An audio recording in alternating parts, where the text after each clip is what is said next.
আসসালামু আলাইকুম, welcome back to my channel Razia blog and cook. তো দেখো, প্রতিদিনের মতো নতুন আরেকটি রেসিপি নিয়ে হাজির হয়ে গেলাম। তো আজকে আমি তোমাদেরকে সিটা রুটি বানিয়ে দেখাবো খুব সহজে এবং কিভাবে ঝটপট বানিয়ে নিতে হয়। মাত্র 5 মিনিটে তোমরা যে কেউ এটা বানিয়ে নিতে পারো।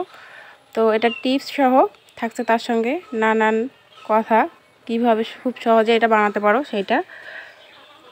তো আশা করি ভিডিওটি না টেনে আমার সঙ্গে থাকবে, আর ভিডিওটি ভালো লাগলে বেশি বেশি করে লাইক, কমেন্ট এবং শেয়ার করে দিও। আর যারা নতুন তাদেরকে স্বাগত আমার চ্যানেলে, আর যারা পুরনো তোমাদেরকে জানাই অনেক অনেক ভালোবাসা ও শুভেচ্ছা। তো চলো কিভাবে আজকে খুব সহজ পদ্ধতিতে এই সিটা রুটি তৈরি করতে হয় সেটাই তোমাদের সঙ্গে শেয়ার করব। এটা কিন্তু বিকেলবেলার চায়ের সঙ্গে হোক না কেন, আর সকালবেলা ব্রেকফাস্ট হিসেবে, রুটি হিসেবে তোমরা এটা ব্যবহার করতে পারো। তো চলো তাহলে ভিডিওটি শুরু করা যাক। তো আমি একটা এখানে মিক্সিং বোল নিয়ে নিয়েছি। তো এটাতে আমি নিয়ে নেব 1 কাপ পরিমাণে সেদ্ধ চালের আটা। তো এই সিটা রুটি বানাতে হয় কিন্তু সিদ্ধ চালের আটা দিয়ে। তো তোমরা অবশ্যই কিন্তু আটা যখন ব্যবহার করবে তাহলে তখন অবশ্যই সেদ্ধ চালের আটাটাই ব্যবহার করবে।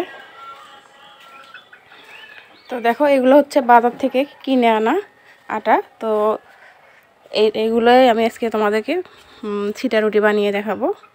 তো এখানে আমি ব্যবহার করলাম 1 কাপ পরিমাণের ঠান্ডা পানি।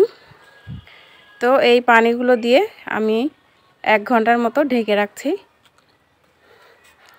তো 1 ঘন্টা পর ঢাকনাটা সরিয়ে নেব। তো দেখো 1 ঘন্টা পর চালের যে দেখো আটাটা আছে সেটা কিন্তু অনেকটাই বেড়ে গেছে। তো যেহেতু এটা হচ্ছে কেনা আটা, তো কেনা আটা অনেক গুঁড়ি গুঁড়ি সুজির মতো থাকে, তো সেই জন্য আমি এটা ভিজিয়ে রেখেছিলাম। তো আমি এখন ব্লেন্ডারের একটা জার নিয়ে নিচ্ছি। তো এই ব্লেন্ডারের জারের মধ্যে আমি খুব ভালোভাবে এটা মিহি করে নেব।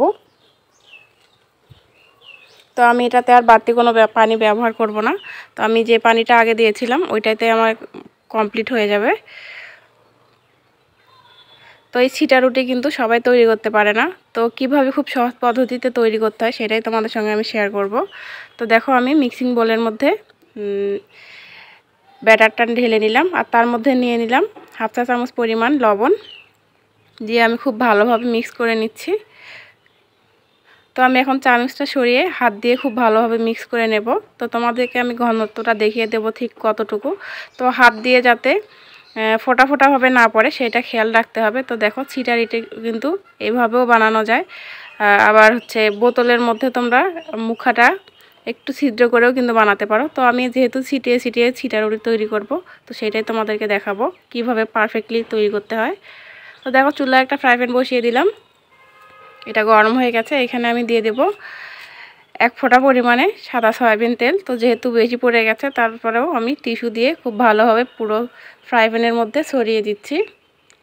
তো এটাতে বেশি তেল ইউজ করতে হয় না, বা তেল না দিলেও চলে। তো প্রথমবার যেহেতু দিচ্ছি এই জন্য আমি 1 ফোঁটা পরিমাণে সাদা সয়াবিন তেল দিয়ে দিলাম। তো দেখো, আমি হাতের সাহায্যে আমি আবারও খুব ভালোভাবে এটা মিক্স করে নিচ্ছি। তো এখন আমি দেখো হাতের সাহায্যে কিভাবে ছিটিয়ে ছিটিয়ে রুটিটা তৈরি করছি। তো আমার রান্নাঘরের অবস্থা বেহাল হয়েছিল। তো ছিটা রুটি এরকম ছিটে ছিটে যদি দাও তোমরা ছিটকে ছিটকে, তাহলে কিন্তু পুরো রান্নাঘরেই ছড়িয়ে যায়। তো কিছু করার নাই, যেহেতু রুটি বানাবো, তো সেই জন্য আমি বানিয়ে তোমাদেরকে দেখাচ্ছি কিভাবে পারফেক্টলি এটা বানাতে হয়। তো দেখো, আমি হাতের সাহায্যে ছিটিয়ে ছিটিয়ে দিচ্ছি। তো আমার এই ভিডিওটি দেখতে দেখতে যদি তোমাদের কোনো একটা জায়গা ভালো লেগে যায় বা উপকারে আসে, তাহলে অবশ্যই চ্যানেলটি সাবস্ক্রাইব করে আমার এই ছোট্ট পরিবারের পাশে থেকো। তো আমি ঢাকনা দিয়ে ঢেকে দিচ্ছি কিছুক্ষণের জন্য। তো এখন ঢাকনাটা সরিয়ে আমি রুটিটা উঠিয়ে নেব। তো দেখো, খুব সুন্দর কিন্তু হয়ে গেল সিটা রুটি।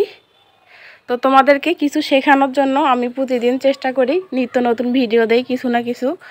তোমাদের যদি একটু উপকারে আসে তাহলে অবশ্যই আমাকে কমেন্ট বক্সে কমেন্ট করে জানাবে তোমরা পরবর্তীতে কীরকম ভিডিও দেখতে চাও। তো তোমাদের সুন্দর সুন্দর ভিডিও, মানে আমার ভিডিওতে কমেন্ট আমার খুব ভালো লাগে। তো তোমরা এইভাবে আমাকে সাপোর্ট করে যাও, তাহলে আমি নিত্য নতুন দিন খুব সুন্দর সুন্দর ভিডিও দেওয়ার চেষ্টা করব তোমাদেরকে। তো দেখো, আমি এই মাঝখান দিয়ে আরও একটা ভাঁজ দিয়ে নিলাম, তাহলে দেখতে ভালো হবে। তো আমি তোমাদেরকে আরও একটা বানিয়ে দেখাবো।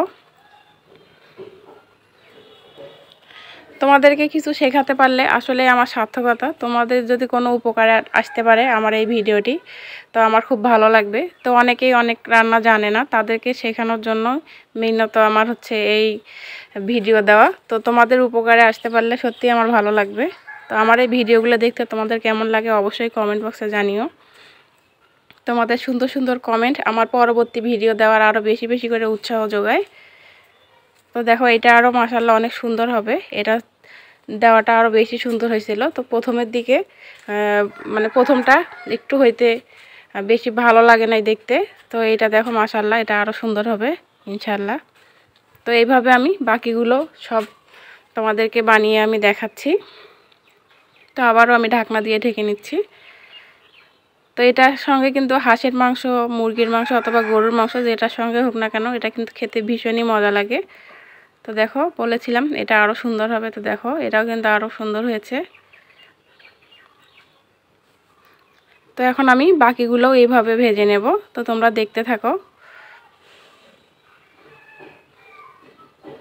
তো দেখো একে একে সবগুলো বানিয়ে নেওয়া কমপ্লিট হয়েছে। তো তোমাদেরকে আমি একটা খুলে দেখাচ্ছি ঠিক কতটা পারফেক্টলি হয়েছে। তো প্রথমের দিকে যখন ভাজছিলাম তখন কিন্তু অনেক মুচমুচে আর ক্রিস্পি হয়েছিল।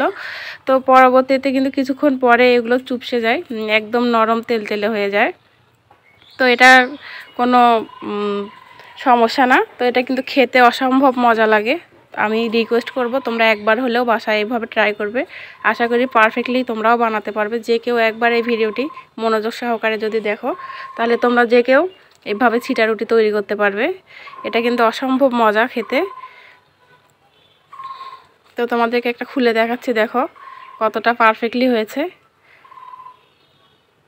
তো তোমাদেরকে আবারও রিকোয়েস্ট করতেছি, আমি প্রতিদিন তোমাদেরকে ভিডিও দেওয়ার চেষ্টা করি। যদি তোমাদের কোনো উপকারে আসে বা ভালো লাগে তাহলে অবশ্যই কমেন্টের মাধ্যমে জানাবে। আর যারা ফেসবুক থেকে দেখছো তারা অবশ্যই পেজটিতে একটা ফলো দেবে। আর যারা ইউটিউব থেকে দেখছো তারা চ্যানেলটি সাবস্ক্রাইব করে আমার এই ছোট্ট পরিবারের পাশে থেকো। তোমাদের সুন্দর সুন্দর কমেন্ট আমার খুব ভালো লাগে। আমি আবারও বলছি তোমরা এইভাবে আমাকে সাপোর্ট করো। আমি নেক্সট টাইম আরও সুন্দর সুন্দর ভিডিও দেওয়ার চেষ্টা করব।